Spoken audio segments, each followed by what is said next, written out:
So hello students, how are you all? Jai Hind to all of you. अभी students जो आप लोगों के साथ मैं डिस्कशन आज करने वाला हूँ स्टूडेंट्स के जो कि एनडीए की प्रिपरेशन करना चाहते हैं। यूपीएससी कंडक्टिंग बॉडी होती है एनडीए एग्जामिनेशन को जो कंडक्ट करवाती है। स्टूडेंट्स कुछ ऐसे कनेक्टेड है मेरे साथ जो कि 10th क्लास में पढ़ते हैं, कुछ ऐसे हैं जो 11th में हैं, कुछ लोग अभी अभी 12th में रिसेंटली आए हैं। वो चाहते हैं कि प्रिपरेशन को अपनी करें। बाकी अदर स्टूडेंट का 12th हो चुका है, वो प्रिपरेशन कर सकते हैं अगर आप जो प्रॉपर एज लिमिट है उसके अंदर अगर आप आते हैं तो। बाकी मैं डिस्कशन ये जनरल एक करने वाला हूँ, लेकिन फिर भी मैं ये बोलने वाला हूँ कि जिसको कोई खास आइडिया नहीं है प्रिपरेशन कैसे करनी है उसके साथ मैं बातें कर रहा हूँ, ठीक है ना। तो जैसे कई बार स्टूडेंट होता है कि वो 11th में वैसे तो मैं कहता हूँ कि 11th से अगर प्रिपरेशन कर दी जाए that is more than enough. कुछ बच्चे होते हैं वो 10th से कर रहे हैं, तो अगर वो 10th से प्रॉपर गाइडेंस में हो तो मैं 200% कह सकता हूँ कि उनका सिलेक्शन कोई नहीं रोक सकता। 11th क्लास में भी स्टूडेंट अगर आए हैं वो प्रिपरेशन को अच्छे से तैयार कर रहे हैं, बहुत बढ़िया कर सकते हैं, क्योंकि 11th में आप पहली बात तो एलिजिबल नहीं होते एग्जाम देने के लिए। लेकिन आप सारी चीज़ अगर कवर कर लेते हो टाइम से पहले तो एक कॉन्फिडेंस अपने आप में रहता है, क्योंकि हम उन स्टूडेंट के साथ बैठे रहते हैं जो या तो 12th में होते हैं या 12th पास आउट होते हैं।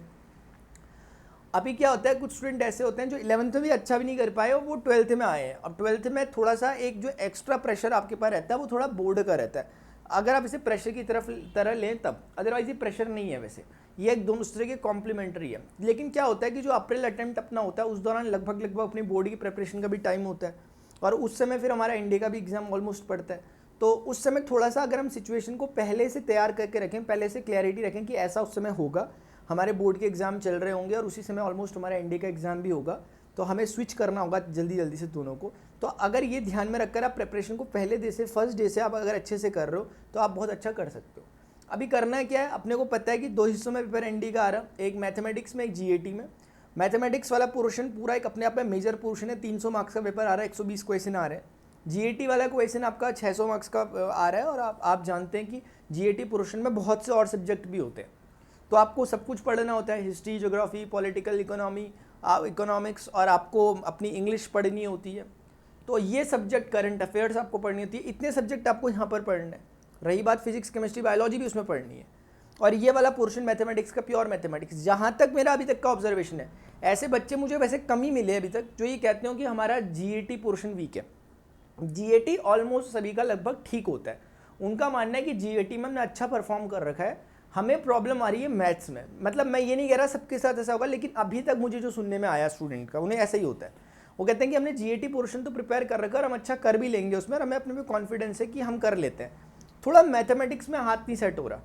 अब उसमें भी 2 कैटेगरी हैं, एक तो वो जो नॉन मैथमेटिक्स बैकग्राउंड से, तो उनकी प्रॉब्लम तो काफ़ी जेन्युइन है, और दूसरे वो जो मैथमेटिक्स बैकग्राउंड से भी हैं, इवन 12th भी कर चुके हैं मैथ से, उनको भी स्टिल प्रॉब्लम है 12th एनडीए मैथमेटिक्स में। तो मैं आपको बता दूं स्टूडेंट की पेपर मैथमेटिक्स का जो होता है वो क्लास 11th और 12th का ही सिलेबस होता है। सिलेबस वही है, पैटर्न क्वेश्चन पूछने का थोड़ा सा बदल जाता है।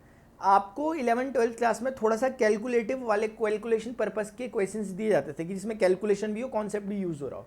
अब क्योंकि ये कंपटीशन है और एक तरह का कॉम्पिटिटिव एग्जाम है, तो इसीलिए यहाँ पर आपको बहुत ज़्यादा कैलकुलेशन पर चेक नहीं किया जाता। वो आपकी इंटेलिजेंस पे आपको चेक करते हैं कि आपका कॉन्सेप्चुअली आप कितने फिट हो और कैसे आप जगह पर कॉन्सेप्ट को यूज़ कर पा रहे हो। इसलिए क्वेश्चन की कैलकुलेशन में लेंथ नहीं होती, सबसे बड़ा एडवांटेज रहता है। तो जिस बच्चे ने 11th-12th क्लास को जेन्युइनली पढ़ा रहता है वो यहाँ पर बहुत अच्छा स्कोर कर सकता है, अगर थोड़ा सा कुछ बातों का ध्यान रखे तो। क्योंकि आपको भी ध्यान रखना होगा कि मैं जब भी 11th-12th की बात कर रहा होता हूँ तो मेरा मतलब कभी भी ये नहीं है कि मैं कह रहा हूँ कि 11th-12th क्लास की एनसीईआरटी से क्वेश्चन निकल के आएगा। मैं कभी ये नहीं कहता, इसे गलत इंटरप्रेट मत कर लेना। मैं कहता हूँ कि 11th और 12th की एनसीईआरटी अगर आपने कर ली ना बढ़िया से मतलब बढ़िया से, कैसे बढ़िया से, जैसे मैं पढ़ाता हूँ लेक्चर्स के दौरान आपको क्वेश्चन समझ में आ रहा है, सब कुछ आ रहा है, वैसा अगर आपने कवर कर लिया तो आप 90% काम फिनिश कर चुके हो। क्योंकि अब बाकी बच्चे भी काम के लिए आपको कुछ नहीं करना, अपने आप की प्रिपरेशन को एक कॉम्पिटिटिव एज देना है। वो कैसे मिलेगा, जब आप कोई ऐसी बुक वगैरह फॉलो करोगे, ऐसा कंटेंट फॉलो करोगे जिसमें आपको प्रीवियस ईयर में आए हुए क्वेश्चंस मिले, जिसमें आपको कुछ प्रैक्टिस के लिए क्वेश्चन हो, यानी कि जो एक्सपेक्टेड क्वेश्चंस हो जो एनडीए टाइप के एग्जाम में आते हैं, उस बुक में आप प्रैक्टिस करेंगे। अब क्या होता है कि बच्चे पहले दिन से, डे 1 से ही वो ऐसी बुक को फॉलो करने लग जाते हैं जिसमें एनडीए का प्रीवियस ईयर है, जिसमें एनडीए के प्रैक्टिस क्वेश्चंस है। फिर वो प्रॉब्लम में आते हैं कि नहीं हो रहा, होगा भी नहीं, क्योंकि वो बुक्स अंडरस्टैंडिंग पर्पस के लिए नहीं है। अंडरस्टैंडिंग पर्पस के लिए जहाँ पे आप चाहते हो मैं पढ़ूँ, समझ में आए, कुछ मुझे छोटे छोटे एग्जाम्पल से मेरा क्लियर हो बेसमेंट, मतलब ऐसा नहीं कि एकदम से क्वेश्चन आ गया बड़ा सा, सीधे सीधे एक छोटा क्वेश्चन उससे थोड़ा थोड़ा थोड़ा थोड़ा करके लेवल अप हो, तो वो आपको एनसीईआरटी में मिल सकता है। और इसमें भी मैंने आपको एक बहुत तगड़ी फ्लेक्सिबिलिटी दी है। मैंने कहा है कहाँ आप एनसीईआरटी पढ़ोगे, कहाँ इतने चक्कर में पढ़ोगे, इतना 11th 12th की पढ़ना, 11th की एक बुक होती है इतनी मोटी, 12th की 2 होती हैं, अपने आप में इतना मजाक नहीं है यार। अब खास तौर से उस बच्चे के लिए जिसने मैथमेटिक्स ही नहीं लिया 11th 12th में। तो मैं आपको हमेशा बोलता हूँ कि मेरी क्लासेस में आप आया करो, जो स्टूडेंट आया उन्हें प्रॉफिट है आज की डेट में। ऐसे बच्चे तक पढ़ रहे हैं मेरे से जो अभी 10th में अभी पहुँचे, लगा लीजिए अब 9th क्लियर करके, और वो लोग डिफरेंशिएशन इंटीग्रेशन बढ़िया से निपटा रहे हैं। क्योंकि ऐसी कोई बात ही नहीं है उस पर कि जो नहीं कर सकता। 10th क्लास का बच्चा आराम से कर सकता है, जरूरत है कि शुरुआत से करे और समझ के करे, समझाने वाला कोई हो। ऐसा थोड़े ना कि 10th से 12th में आने तक आपको 2 साल में आपके पास थोड़ा 2-4 किलो दिमाग ज़्यादा आ जाता है, ऐसा नहीं होता। तो जो समझने वाला है वो 10th क्लास से उन चीज़ों को कवर करने लग जाए। 11th में आने तक तो उसने सिलेबस खत्म कर देना है। जो लास्ट ईयर मेरे से 11th में पढ़े हुए बच्चे हैं, जो अभी 12th में पहुंच गए, उनको तो सिलेबस भी खत्म हो चुका है। कुछ बच्चे ऐसे हैं जो अभी 11th में मेरे पास अभी ज्वाइन हुए 11th में, उनका 70-80% सिलेबस खत्म हो चुका है। 11th खत्म होने तक उन्होंने उड़ा देना है मैथ्स को। 12th में तो आराम करेंगे वो, और कुछ नहीं करने वाले, प्रैक्टिस सिर्फ छोटी मोटी। तो इसलिए कह रहा हूँ चीज़ें सच में बहुत आसान है, लेकिन उनमें थोड़ा डेडिकेटेडली लगना पड़ेगा। जब मैं कह रहा हूँ लेक्चर में आना होगा तो आना होगा तो होगा। अब ये थोड़े ना कि यार हम बीच में कभी कोई लेक्चर चल रहा है, 1 घंटे का लेक्चर है, आप उसमें 50वें मिनट में आ रहे हैं, आप कह रहे हैं मैं समझ नहीं आया कुछ, कैसे आएगा समझ में? ऐसे थोड़ी ना आता समझ में। और ना ही आप कह रहे कि आज मैं पहले लेक्चर से बैठा था, पहले मिनट से बैठा था, फिर भी समझ नहीं आ रहा। हो सकता है आप पहले लेक्चर से तो बैठे थे, लेकिन उस चैप्टर के आप तीसरे लेक्चर से बैठे थे, अब वो जो पहले और दूसरे लेक्चर में चीज़ें भी उनका क्या। तो इसीलिए इंपॉर्टेंट है कि जब आप लेक्चर ज्वाइन करें तो पहले आप मेक श्योर करें कि इसके कोई लिंक पीछे ना हो। और इस बात का मैं बड़ा ध्यान देता हूँ लेक्चर्स के दौरान, इसलिए मैं बार बार जब भी कोई नया चैप्टर और इंडिपेंडेंट चैप्टर स्टार्ट होता है, हमेशा स्टूडेंट को बताता हूँ कि आज नया चैप्टर है, आज स्टार्टिंग से देखना, क्योंकि आज प्रीवियस कोई लेक्चर का लिंक नहीं रहता। स्पेशल क्लास जो मेरी होती है, देखिए मैं रेगुलर स्पेशल क्लास ले रहा हूँ जो फ्री क्लासेस है, ताकि हर स्टूडेंट अफोर्ड नहीं कर पा रहा प्लस सब्सक्रिप्शन लेना बहुत, मैं समझता हूँ वर्थ इट है अगर आप एनडी की प्रिपरेशन कर रहे हैं तो यहाँ पर, क्योंकि आपको टॉप एजुकेटर्स मिल रहे हैं जो अपनी पूरी 100% एफर्ट्स डालकर आपको पूरा ये मतलब मेक श्योर कर रहे हैं कि आपको चीज़ें ढंग से समझ में आए। और पर्सनल असिस्टेंस भी आपको मिल रहा है। मैं अपना आपको नंबर भी दे देता हूँ हमेशा, अक्सर मैं यहीं पे देता हूँ, वैसे ओपनली नहीं देता, मैं यहाँ पर इसलिए देता हूँ लेक्चर के बीच में क्योंकि यहाँ सिर्फ स्टूडेंट ही रहता है। 9520387009 ये मेरा व्हाट्सएप नंबर है। आप मुझे इसमें व्हाट्सएप करना with your name, where are you from and what are you preparing for, ये 3 चीज़ें लिख कर, ठीक है ना। तब मैं आपको कोशिश करूंगा कि ग्रुप वगैरह में ज्वाइन करूं, लेकिन ग्रुप में ज्वाइन करने का मकसद है कि आपको प्रॉपर एक इन्फॉर्मेशन मिलती जाए जब कभी मैं स्टूडेंट कम्युनिटी को देता हूं, एक बात। और दूसरी बात, आप मेरी पर्सनल मेंटरशिप में रहो आपको, क्योंकि क्या होता है कई बार हमें छोटी छोटी सी प्रॉब्लम होती नहीं है प्रॉब्लम, लेकिन हमें लगती है उस स्टेज में। तो मैं चाहता हूँ उन चीज़ों को मैं अगर अपने एंड से रिजॉल्व कर सकता हूँ, आपकी उसमें मदद कर सकता हूँ, इसलिए मैंने आपको अपने असिस्टेंट में ले रखा है, ठीक है। तो ये होती है स्पेशल। तो मैं कह रहा हूँ प्लस क्लासेस आप नहीं अफोर्ड कर पा रहे, आपको पता नहीं प्लस क्लासेस वर्थ इट होंगी नहीं होंगी, कहीं कैसा होगा कैसा नहीं होगा, आप पहले स्पेशल क्लासेस को लेके देखो। अभी तक के जितने स्टूडेंट प्लस में आए हैं वो अक्सर ऐसे ही रहे हैं, उन्होंने स्पेशल क्लासेस को पहले ढंग से यूज़ किया है, जो कि फ्री क्लासेस होती है, रेगुलर आए हैं, और रेगुलर आकर जब उन्हें लगने लगा कि हाँ यार चीज़ें अच्छे से कवर हो रही है, तो यहाँ पे प्लस में है। मैं आपको मजे की बात बताऊँ, सितंबर में पेपर है आपका, 10 अप्रैल को पेपर खत्म हुआ था, अब 4 सितंबर को आपका पेपर है। अब इस बीच में आप देख लो गैप कितना रहा होगा, अप्रैल से सितंबर के बीच में। अब ये भी सुन लो कि जुलाई मिड तक मैंने सिलेबस खत्म कर दिया, लगा लो। और बताऊँ शुरू का हुआ था 27 अप्रैल को। अरे ये मत सोचना उड़ा के किया, इतने मजे में किया। और किया क्यों? क्योंकि मैंने 2 क्लास ली थी, प्लस में 2 क्लास ली थी, इसलिए हो पाया। अपने 3 महीने की जो टाइम रहता है उसको हमने 6 महीने में तब्दील कर दिया, क्योंकि हमने 2 क्लासेस ली थी और ज़्यादा लोड नहीं पड़ता बच्चों पर। टाइमिंग मैंने बड़ी एक्सट्रीम रखी हुई है, एक सुबह की एकदम, एक शाम की एकदम, रात की। इस बीच में क्या होता है, सुबह में जो स्टूडेंट मैं करवाता हूँ 6 बजे की क्लास में, आज जैसे मैंने कुछ कराया, कैलकुलस पढ़ाया, तो बच्चों को मैं आज जैसे पढ़ा दिया, मैं बताता हूँ कि ये आपने करना है, ये वाला काम। अब फिर जो उन्हें नहीं आता वो शाम की क्लास में 9:30 बजे वाली क्लास में आकर उस पर डाउट, वो क्वेश्चंस पूछते हैं, फिर अगले दिन दोबारा नया, फिर उसका डाउट शाम को। तो एक प्रॉपर आपको दिन का टाइम मिल जाता है प्रैक्टिस करने के लिए। इससे बहुत तगड़ी रिजल्ट आ रहे हैं, बहुत अच्छा स्टूडेंट्स कर पा रहे हैं। तो आपको कोई भी किसी भी तरह की प्रॉब्लम हो रही है ना, प्लीज़ मैं आपको बोल रहा हूँ कि क्या है, मैं जब अपने टाइम पे पढ़ता था ना, मैं सोचता था कि कोई ऐसा मिले जो दावा कर सके, जो क्लेम करे कि यार चीज़ें बड़ी आसान है और अच्छे से हो जाएंगी। मैं ऐसा सोचता था, तो टीचर इतने भरोसे से क्यों नहीं बोलते, मुझे ऐसा लगता था कभी कभी। तो टीचरों ने बोला होगा अपने टाइम पे, बाद में थक गए होंगे बोल बोल के। तो वैसे ही अभी फ़िलहाल मैं तो नहीं थका, मैं इसलिए बोल रहा हूँ आपको, मैं इसलिए दावे के साथ बोल रहा हूँ, मैं कह रहा हूँ चीज़ें बहुत आसान है, बस एक प्रॉपर स्ट्रेटेजिकली करने की ज़रूरत है। अब ये आप में नहीं आना चाहिए कि स्ट्रेटेजिकली हम कैसे करें कैसे करें, कैसे करा जाता होगा स्ट्रेटेजिकली, कुछ नहीं करा जाता होगा। आपको क्लासेस में आना है और क्लासेस को फॉलो करें, ज़्यादा नहीं, 7 दिन बोलूँगा तो टिक नहीं पाते नए बच्चे। मैं कहता हूँ 3 दिन कोशिश करें मैक्सिमम। आप एक बार क्लासेस को लेके देखें, पहले तो आपको पहले दिन में ही पता चल जाएगा कि आपको क्लास लेनी कि नहीं। अब लेकिन क्या होता है ना, कभी आप बीच में आ रहे लेक्चर के तो फिर दिक्कत हो जाती है। अगर आप किसी फर्स्ट लेक्चर में आ रहे हो, फ्रेश लेक्चर में, पहले दिन में ही आपको पता चल जाएगा आपको दूसरे दिन क्लास लेनी कि नहीं लेनी। और ये कोई ज़बरदस्ती का मैटर नहीं हो रहा कि हम कह रहे क्लास लो, बड़ी मुश्किल से हम पढ़ पाएंगे ना। आपने इस एग्जामिनेशन में आने के लिए आपने ही बेड़ा उठा रखा कि मैंने एग्जामिनेशन में आया। तो मैं कहता हूँ देखो, ज़बरदस्ती नहीं है एग्जामिनेशन को फिल करना निकालना, क्योंकि हर कोई एग्जाम क्लियर कर लेगा तो बाकी लोग क्या करेंगे, बाकी के और काम भी तो होने चाहिए इसके अलावा। तो इसीलिए कोई आप जब आए हो तो बाई चांस नहीं होना चाहिए कि यार घर वालों ने बोल दिया, सारे दोस्त फॉर्म भर रहे, ये भर रहे, मैंने व्हाट्सएप स्टेटस देखा था, मज़ा आया था देख के, तो मैं भी यही करता हूँ या करती हूँ वाला नहीं सीन होना चाहिए। अब ये होना चाहिए कि भाई एक बार कदम बढ़ा लिया तो बढ़ा दिया। यूं ही नहीं मिलते तमन्नाओं के शहर, चलना भी ज़रूरी है मंजिल पाने के लिए। अगर आपने अब तमन्नाएं कर ली है तो अब चलना आपको ज़रूर पड़ेगा। अब standing at the foot boys looking at the sky, how can you get the boys if you never try. अब सिर्फ सोचकर ख्यालाती पुलाव बनाकर कि यार हम ये होगा वो होगा वो होगा, इससे कुछ नहीं होगा। जो करने वाले होते हैं वो सोचते बहुत कम है इन बारों में, वो इमेजिनेशन कम करते हैं, वो उसे हकीकत में बदलने में ज़्यादा भरोसा रखता है। उन्हें एक मोटा फंडा पता चल गया, उन्होंने बोला यार जो होगा होगा तब होगा, लेकिन अभी के लिए हमारा जो मेन टास्क है वो ये कि हमें पढ़ना है और इस एग्जामिनेशन का जितना रिक्वायर्ड है रिटर्न वो क्लियर करना है। और पहली मजे की बात बता दूँ, रिटर्न कोई बहुत बड़ी बात होती भी नहीं है। आपकी प्रिपरेशन सीधे होनी चाहिए SSB के लिए। रिटर्न एग्जामिनेशन लोग पता नहीं कितने बार क्लियर कर लेते हैं, आप भी कर सकते हो। इसलिए रिटर्न को हर्डल मत मानो, बहुत बड़ा हर्डल है भी नहीं हो। रिटर्न एग्जामिनेशन बना ही उनके लिए है कि जो थोड़े से सीरियस एस्पिरेंट है, थोड़े से भी वो अंदर चले जाते हैं रिटर्न क्रॉस करके, जो नॉन सीरियस हैं वो रह जाते हैं। स्क्रीनिंग टेस्ट एक तरह का ही।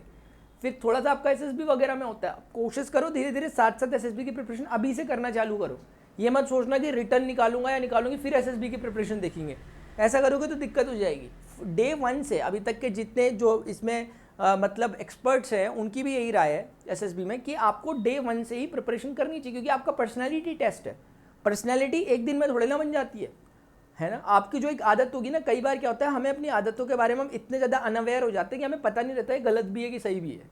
कई बार ऐसा रहता है क्योंकि इतने ज़्यादा हैबिचुअल हैं हम उसके लिए।